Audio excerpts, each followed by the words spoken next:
Hola, yo soy Daniela Múnera, creadora del podcast Amores. A partir de este podcast le quiero confiar a todos los colombianos las memorias y relatos de los abuelitos de este país. Es nuestra responsabilidad que las historias de nuestro pasado sean transferidas a las nuevas generaciones para que no sean olvidadas. Y queremos hacerlo antes de que se nos vayan estos seres maravillosos, llenos de sabiduría, recuerdos y amor, que tristemente no nos van a durar toda la vida. La dinámica acá es la siguiente. Vamos a tener a dos invitados. Un abuelo con miles de memorias e historias de Colombia, con ganas de soltar para poder estar en paz, y un nieto que lo va a escuchar para ayudarlo a sanar. El abuelo le va a ofrecer ese regalo inmenso para el nieto y para todos los que nos están escuchando. ¿A quién engañas?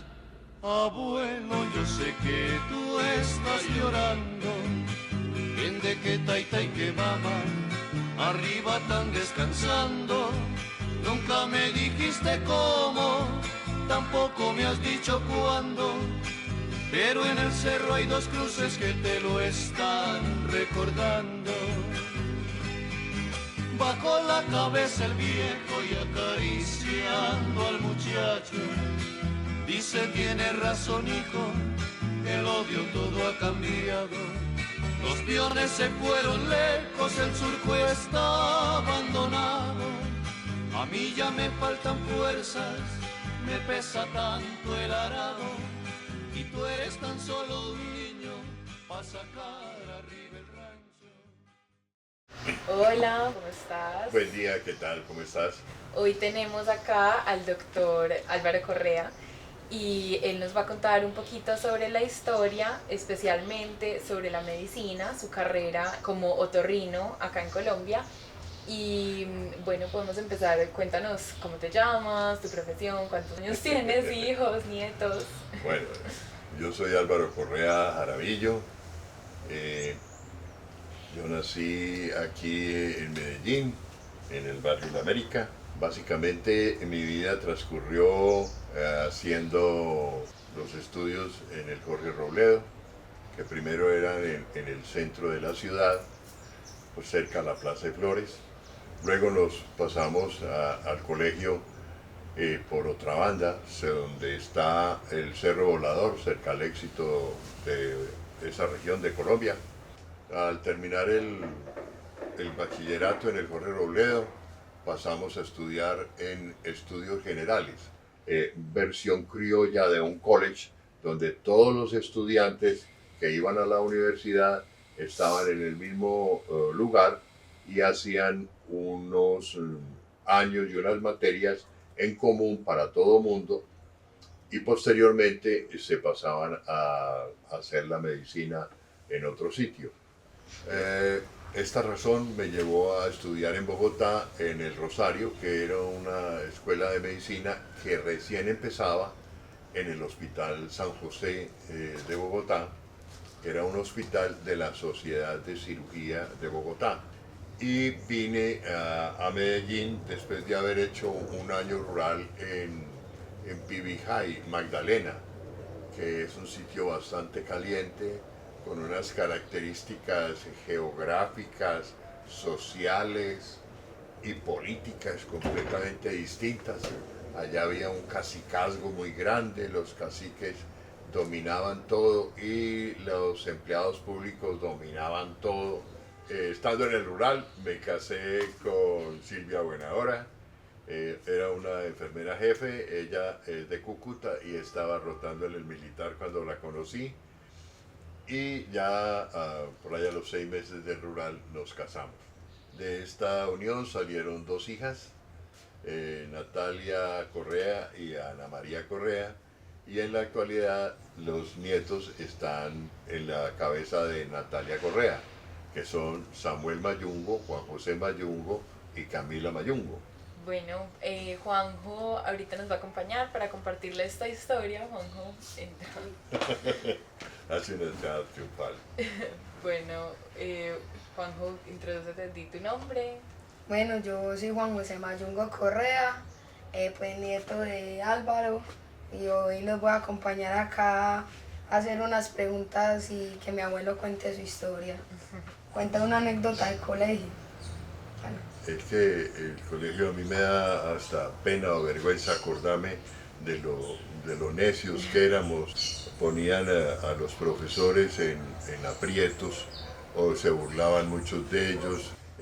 Cuando llegó un francés o uno que no tenía conocimiento del idioma, lo entrenábamos diciéndole, dígale al rector, pregúntele por su madre, unas palabrotas para nombrar a la mamá, 2 o 3 palabrotas para saludarlo. Usted le da la mano y le dice que hubo gran hijo de madre y de todo, y entrenaban al pobre en esas cosas, y cuando llegaba a saludar al rector muy alegre, decía una cantidad de bestialidades y barbaridades que lo tenían entrenado, y él lo decía convencido de que estaba haciendo un buen saludo. Ay, Dios. Finalmente se retiraban del colegio, renunciaban a todo, y cuando renunciábamos le hacíamos una fiesta de despedida en la Fonda Antioqueño con guerra de arepas y todo. Eran muy indisciplinados. En ese momento yo tuve el infortunio de perder castellano, porque según los profesores yo no servía para nada porque tenía mala ortografía. Más tarde me entero de que este problema de la ortografía es una disortografía, que es un trastorno, porque yo principalmente era zurdo cuando nací. Fui ejerciendo mis actividades con la mano izquierda, pero como todo estaba diseñado para los derechos, me corrigieron y no me dejaron usar la mano izquierda como principal, sino la derecha. Esto al final redunda en que tengo una disortografía, tengo algunos problemas de orientación cuando es derecho o izquierda, y tiene otras ventajas, como todo, en que tengo una buena capacidad de diferenciar y usar los 2 hemisferios cerebrales y habilidades con las 2 manos, lo cual es muy importante en mi manualidad quirúrgica hoy en día. Ah, muy bacano. Entonces tú leías mucho. Sí, en un principio yo leía bastante, pero resulta que en el colegio a los sabiondos se burlaban mucho de él, y los juiciosos eran muy aburridos y los indisciplinados eran más divertidos, y entonces yo quería estar con los divertidos y no con los juiciosos. Entonces ya me volví más bien maqueta y todo para poder, se pasaba más buenos con los indisciplinados que con los viciosos. Así así sigue siendo en el colegio. Pero no nos has contado por qué comenzaste a estudiar medicina. Yo estoy estudiando medicina, primero porque mi papá era médico, y segundo porque entre las lecturas que yo hacía cuando era pequeño, que me quedaba mucho en la casa leyendo, en una revista de selecciones que sale, creo que mensualmente, ¿no? Estaba haciendo un reconocimiento a unos importantes avances en cirugía de oído que hacían en Alemania Bullstein y Selmer. A mí se me quedó como grabado todo eso. Para esa época, los avances con el microscopio, sobre todo estereoscópico, esos avances permitieron utilizar iluminación y un microscopio estereoscópico en la cirugía, y la aplicaron básicamente a la cirugía de oído. Cuando empezaron a hacer esto, pues lógicamente se expandió el conocimiento y las técnicas y las posibilidades, y la cirugía de oído cambió y se hizo un aporte importante, y yo entendí esto y yo quería ser otorrino para hacer cirugía de oído, así que desde ahí empezó mi afición por esto. Cuando ya empecé la carrera de otorrino, la especialidad, me gustaba mucho el oído, pero para esa época los programas de otorrino estaban cambiando y estaban haciendo estética, pero no había muchos profesores de estética. Y me gustó más cambiarme a la nariz y a la estética, la cual fui cambiando lentamente en el transcurso de unos 10 años. Fui dejando el otorrino y quedándome solamente con la estética facial. Al principio hacía más nariz que otras cosas y al final, como va en esta vida, voy haciendo otras cosas de estética facial. Y estos fueron los cambios que fuimos teniendo. Y en ese hospital donde yo estaba en San Vicente y lo que hacíamos también era mucha cirugía de cabeza y cuello. Pero no me gustó mucho la cirugía de cabeza y cuello porque generalmente era por cáncer. Mutilábamos a los pacientes en un beneficio de dejarlos con vida, pero finalmente la tasa de mortalidad era elevada y muchos morían todos mutilados. Y yo decía, no tiene objeto que primero lo mutilen a uno y luego se muera. Algunos podían vivir y era una tasa pequeña y no lo entendíamos muy bien, pero me molestaba mucho, me hacía sufrir mucho ver que el paciente no tuviera la mejoría o la expectativa de vida apropiada. Los pacientes de oído, especialmente los sordos, me dolían mucho verlos con esto y en esa época no estaban saliendo todos los avances que hay hoy en día para los sordos, que inclusive hoy en día un implante coclear, tengo pacientes con implante coclear con los cuales me comunico perfectamente. Y en esa época eso era imposible de tener. Y eso me dolía mucho. Sí, por ejemplo, mi otro abuelo también tiene como un coso en el oído para escuchar mejor, que él también se está quedando sordito. Con los audífonos. Y finalmente me acomodé, pero lo que más me gustaba era no tener patrón, porque eso de estar uno vinculado con una organización y tener un jefe me pareció muy difícil. Trabajé en el Seguro Social y uno pues básicamente estaba agradándole a su jefe, a su superior, cambiaban el superior y el otro que llegaba ya lo veía uno con otros ojos y distinto, y todo aquello que había hecho uno para ser bien visto por su jefe se perdía con el cambio de jefe y eso no me gustó mucho. Y lo que hice entonces fue buscar la manera de poder ser independiente sin trabajar en una institución.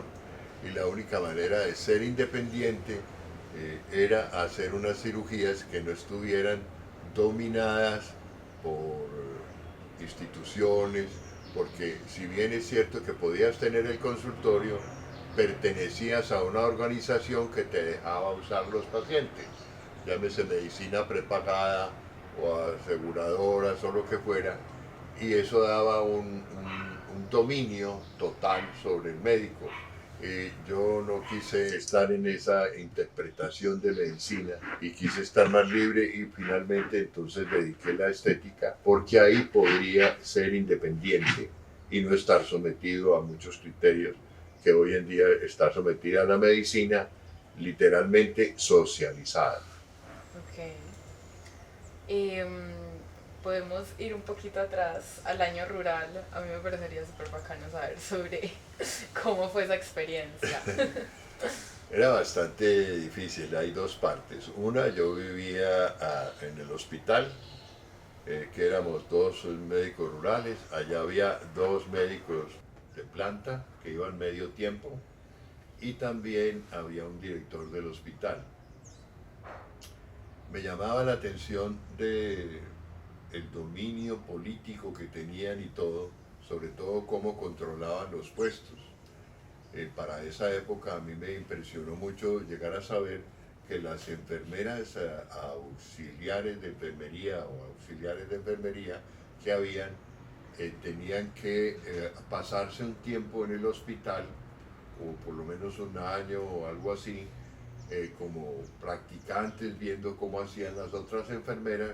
Después hacían un cursito en Santa Marta de 3 meses, pero un poquito antes de que yo llegara, si no se acostaban con el jefe del hospital, no entraban a trabajar.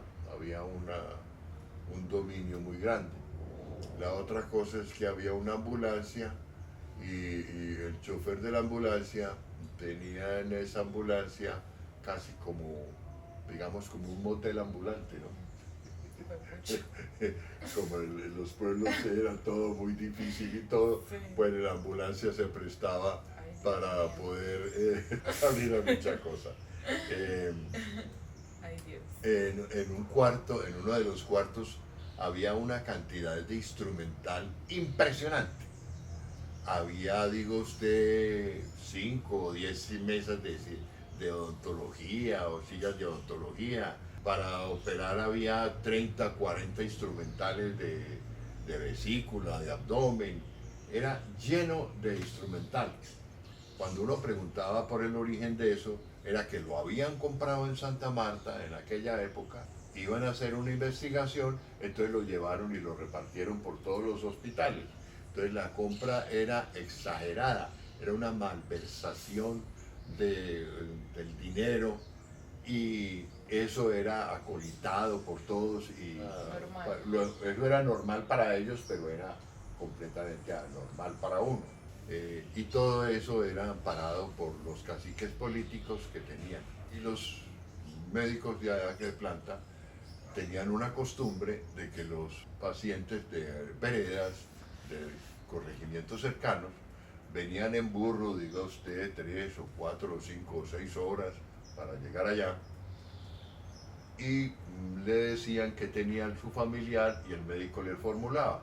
Pero además ese paciente tenía que votar por la cuerda política del médico. Tuve la oportunidad de conocer a Juancho Polo Valencia. Y Juancho Polo Valencia llegó porque su esposa o su compañera estaba enferma y se vino de Flores de María allá a Pibijay y solamente había como un barcito que era restaurante, bar y todo. Pero en la costa no te sirven un trago de aguardiente o de ron, sino que te venden la botella o la media botella.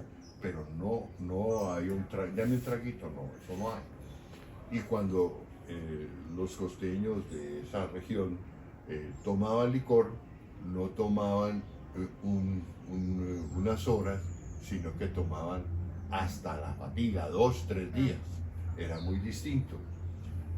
Y en una de esas estaban tomando ahí cuando llegó Juancho Polo Valencia a comer para llevarle a su esposa las medicinas que le había mandado el doctor, pero le dijeron, no jodan, Juancho Polo, ven acá y te mandas un trago con nosotros y te quedas aquí.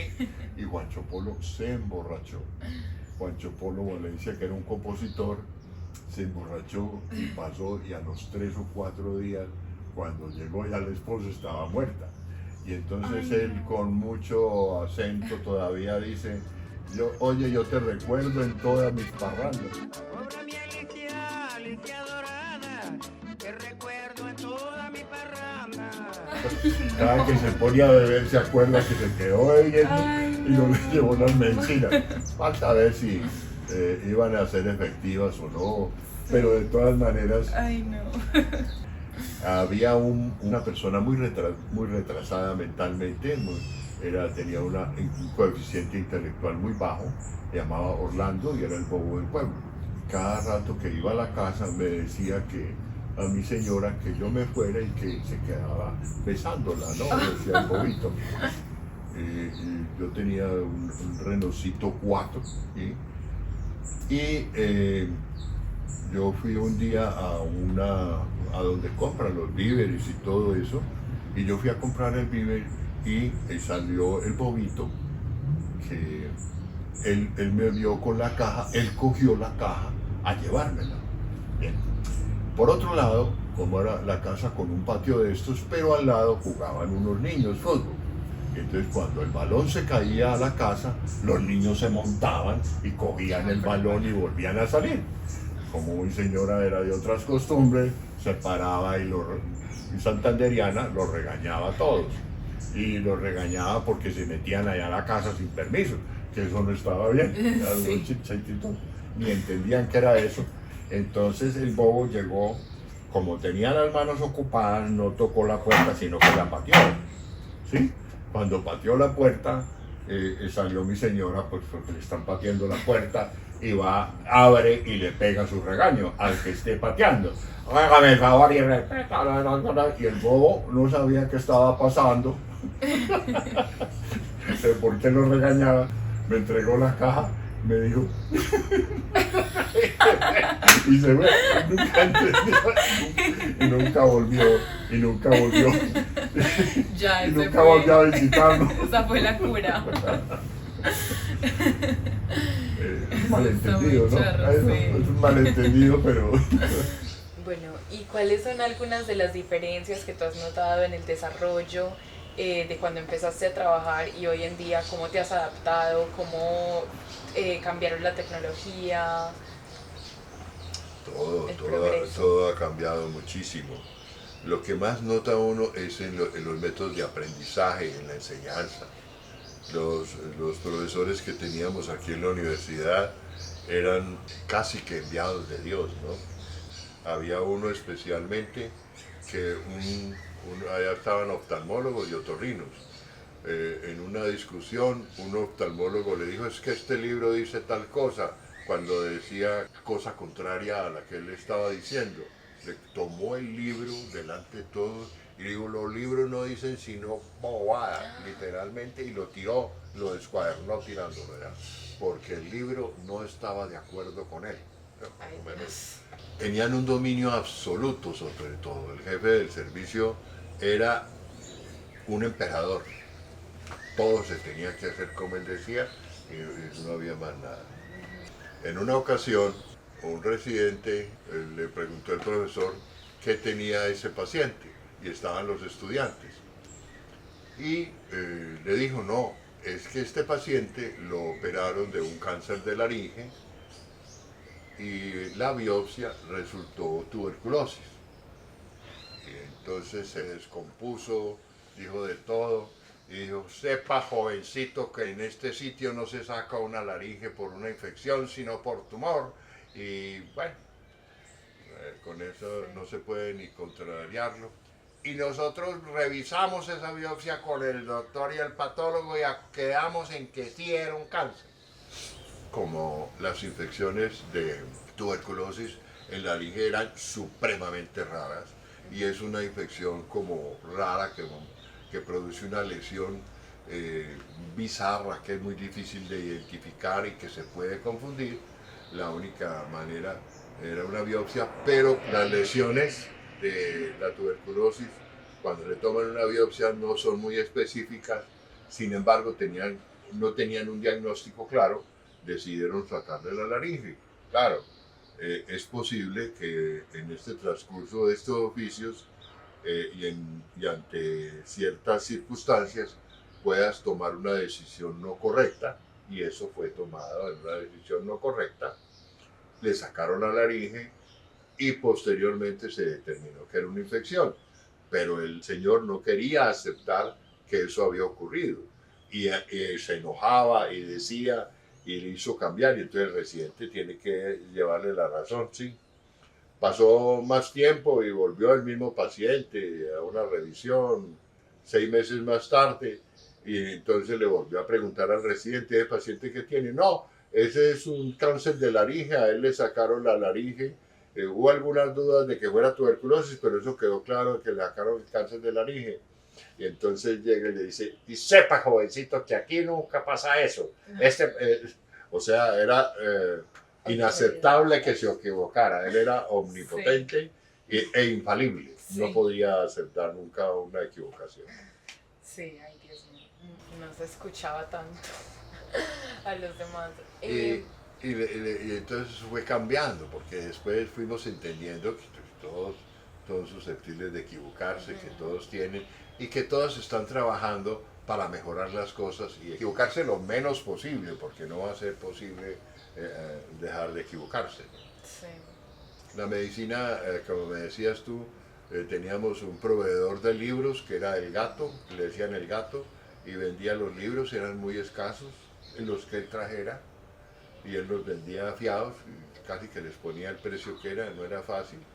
me sorprendió a mí cuando yo ya viajé al exterior que los libros eran muy distintos, muy abundantes y había una variedad muy grande, pero eran difíciles de traer, muy pesados.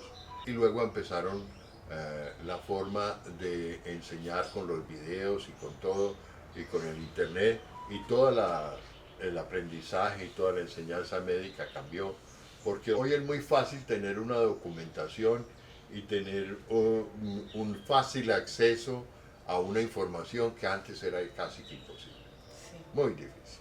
Y cuando llegaban nuevas tecnologías, adaptarse era fácil o cómo lo Las, hacían. las tecnologías no fueron muchas, ¿no? Como te Ok. cuento. La llegada del microscopio fue un cambio grande. Hubo otra llegada de otra tecnología que fue el endoscopio. Los endoscopios eran de muy mala calidad y no se permitía, y luego los endoscopios llegaron de muy buena calidad y por ahí por los años 90 o antes de los 90 y empezaron a cambiar. Otro de los elementos de tecnología que hizo fue la tomografía axial computarizada, que es inglesa, y eso cambió mucho los diagnósticos y la manera de explorar, porque teníamos unas radiografías que eran planas, literalmente, cogían todo el cuerpo y lo ponían en una sola dimensión. En cambio, acá podíamos hacer cortes del cuerpo en algunas partes, en todas partes, y podíamos hacer cortes y podíamos ver mucho mejor. Vinieron los endoscopios flexibles y ya la exploración de ciertas zonas ha cambiado, hasta hoy la increíble cápsula israelita que uno se traga y hace toda una exploración del intestino por todo el tiempo. Que hablar también de los avances en la anestesia, los monitores. La anestesia era con el tensiómetro y al oído, no como hoy con unos monitores más sensibles, y había mucho más accidente por esa razón, y los mismos gases anestésicos fueron cambiando bastante y evolucionando hasta tener una mayor seguridad con la anestesia, que antes era muy precaria la seguridad que se tenía. Pero ¿cómo si le metían como gas por la oreja? No, al paciente lo entuban y le meten unos gases y Pues antes. al principio para ti existió un gas que era éter y le ponían el éter. Uno de los gases que había era, pero a mí no me tocó pues ya esa parte, el óxido nitroso era hilarante y se lo daban a las mujeres que iban a tener parto para ayudarles mucho con eso.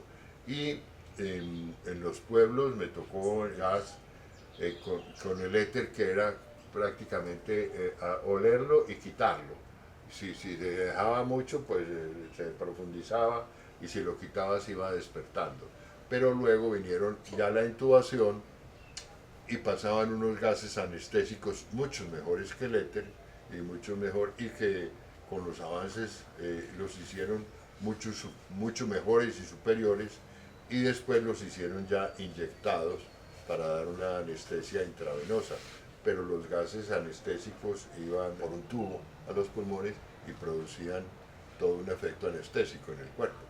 Todo esto cambió, luego vinieron los avances de la cardiología, y luego vinieron los avances de la cirugía, que fueron muy grandes. A mí me tocó ver una época, por ejemplo, Medellín fue un centro muy bueno de tecnología, porque hubo 2 o 3 cosas que cambiaron.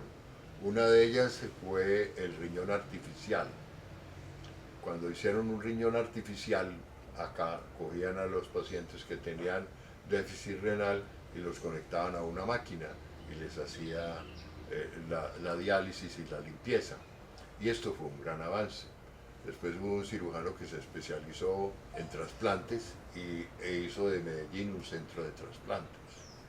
Los cirujanos plásticos, me acuerdo de Marco Ramírez, que fue el primero que implantó una mano, porque aquí había muchas peleas a machetes, y él logró estandarizar y hacer una metodología para hacer un reimplante. Entonces la mano la tenían que meter en hielo guardarla para que no se descompusiera, traerla y rápidamente volverla a colocar. Y esa metodología la implementó él con los residentes y en algún momento ya él, como era un profesor, no estaba disponible todos los días, no lo pudieron contactar y los residentes con la metodología de él lograron hacer un reimplante de manos. Entonces hay algunos conocimientos y algunas tecnologías que han tenido una evolución hasta el punto de que hace 40 años lo que hacíamos ya no se hace. Sí, Ya todo cambió, todo lo fueron cambiando, parte por la tecnología, parte porque el conocimiento fue evolucionando. Y el que no se adaptó a ese conocimiento ya no existe, porque con ese ya no se puede trabajar. claro. Ahorita estabas hablando, no me acuerdo cuál fue la palabra que usaste para describir la medicina hoy en día. Socializada. Socializada, sí. ¿Por qué te parece que ha sido socializada? Es que nosotros tenemos una sociedad muy dividida, una sociedad en la cual tú tienes un mundo muy avanzado y un mundo muy atrasado.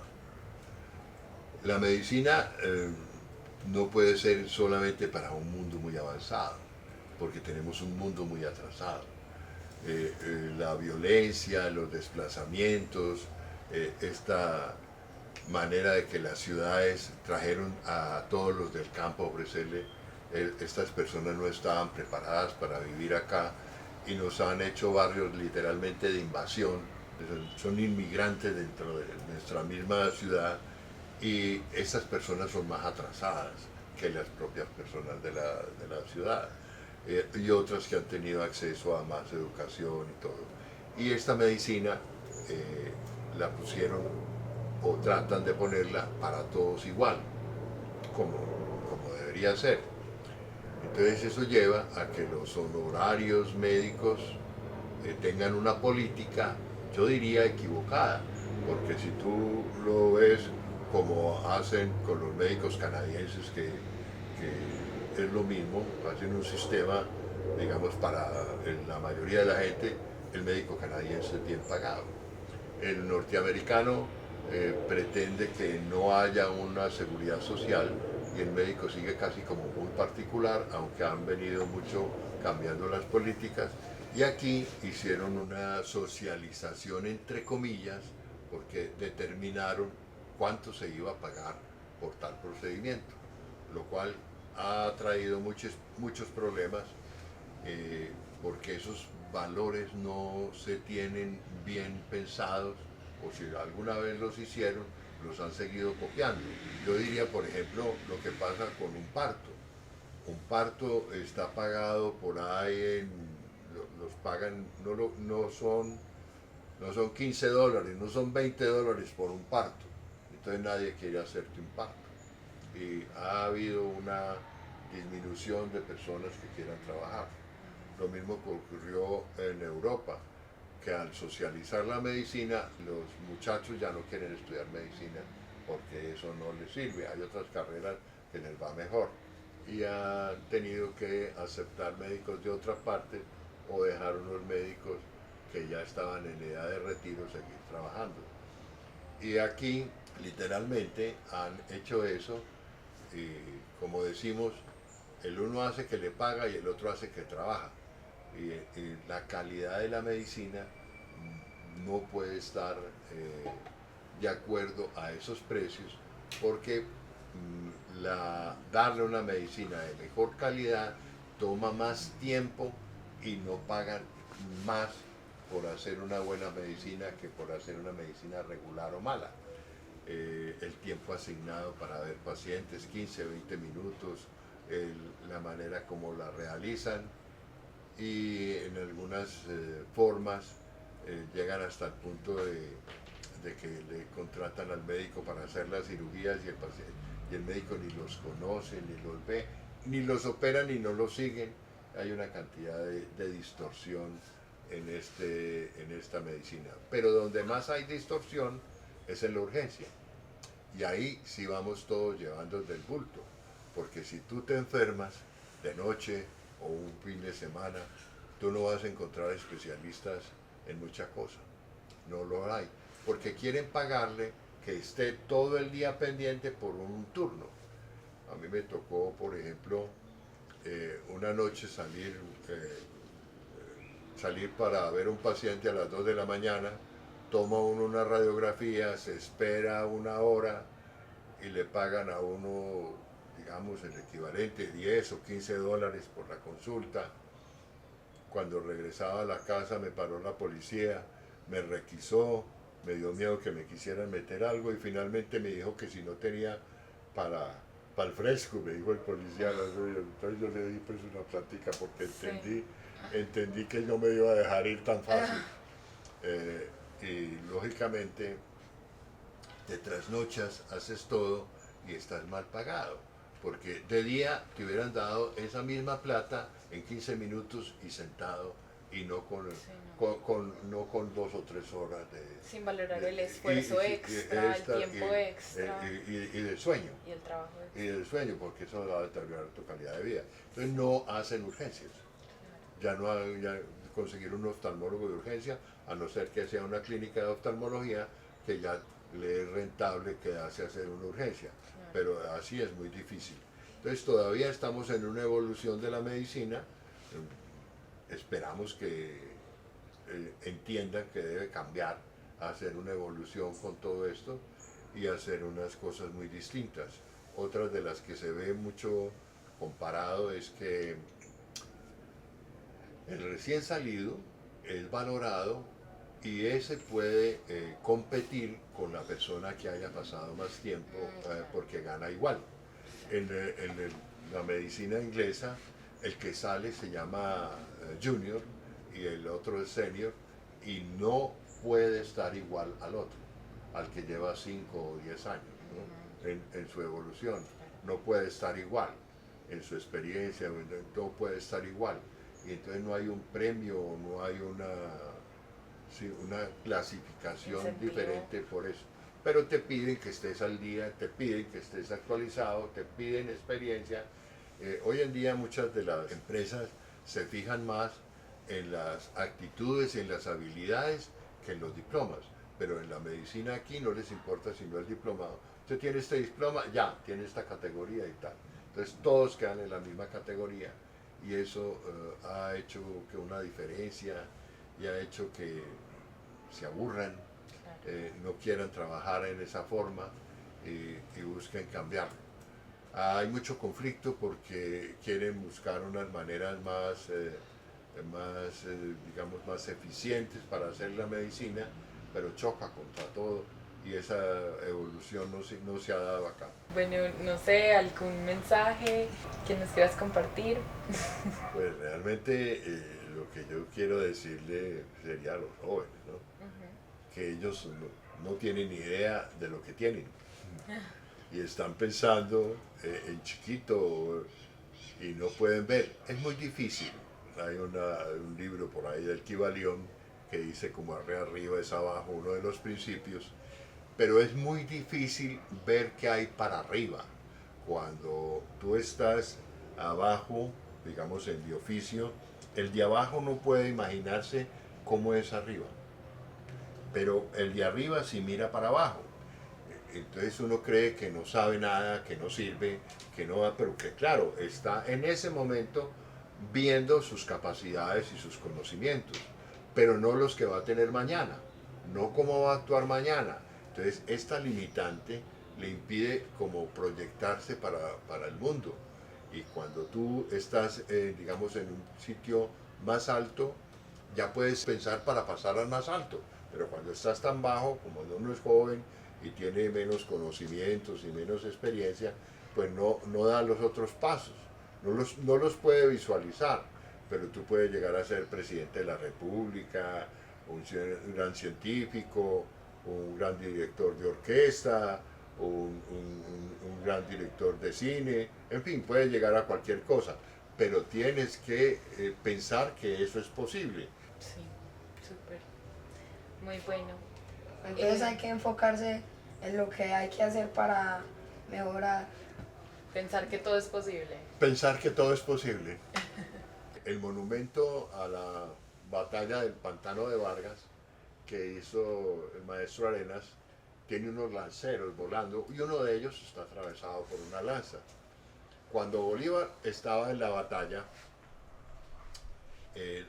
se fue volviendo difícil y Bolívar dijo, vamos a preservar nuestro ejército y no lo vamos a desgastar en esta batalla, que esta batalla se perdió. Entonces el general Rondón le dijo, no, pero ¿cómo así? Es que mis lanceros y yo no hemos peleado. Oiga, pues la batalla perdida. ¿Y cuántos son ustedes? 12 lanceros. No, pues. Y el Bolívar le dijo, bueno, salve usted pues la patria. Y se fueron, ellos iban desnudos, porque el caballo lo cogían a uno del uniforme y lo tumbaban con las lanzas y sembraron el pánico en las filas enemigas y ganaron la batalla con los 12 lanceros que no habían jugado, o sea, Sí. todavía no hemos hecho nada, Sí. ¿sí? Yo todavía no he hecho nada, yo todavía no he jugado, yo todavía lo puedo hacer, todo. Sí. Eso sería como el mensaje. Buenísimo. Bueno, muchísimas gracias, doctor. Yo todo un actor. Aparecen en elecciones a unos que llaman caudillos, que andan prometiendo escuelas y puentes donde no hay ríos, y al alma del campesino llega el color partidizo. Entonces aprende a odiar hasta quien fue su buen vecino, todo por esos malditos politiqueros de oficio. Ahora te comprendo, abuelo. Por Dios no sigas llorando.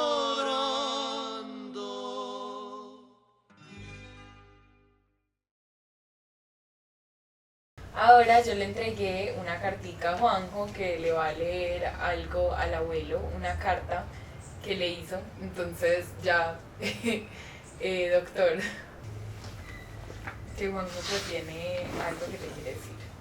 A ver, que Tito, muchas gracias por todas las risas, lujos, recuerdos que nos has dado. Quería agradecerte por lo consentido que eres con nosotros y ser un gran ejemplo. Usted no les contó que jugamos ajedrez, ni nada. Ah, no, yo juego mucho ajedrez con mi abuelo. Y no les regalamos el juego. Nada. Cuando gana, se lo gana bien ganado. Cuando Qué pierde, rico. pierde. Delicioso. Esos es de los mejores recuerdos con los abuelos, ¿no? Sí, muy bacán. Sí. Bueno, muchísimas gracias a los Esperamos que dos. Se la que quede bien. Que andan prometiendo Acá. escuelas y Ah, puentes donde no hay ríos, y bueno. al alma del campesino llega el color partidizo. Sí. Entonces aprende a odiar hasta quien fue su buen vecino, todo por esos malditos politiqueros de oficio.